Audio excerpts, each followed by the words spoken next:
Мына рецептті инстаграмнан көріп бірден сақтап алып жасап көрдім. Құрамына дрожжи қосылып жасалынатын блины бір жегеннен тойымды болады.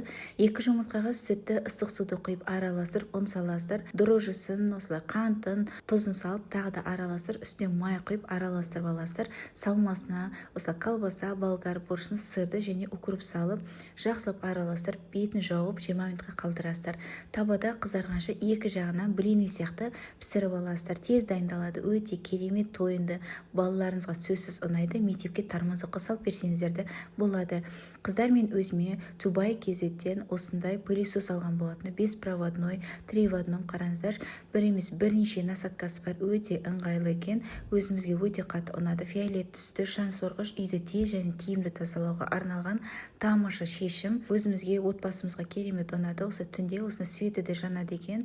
Қайдан заказ беру керектігін осы видеоның астына қалдырамын. Өздеріңізге заказ берсеңіздер болады.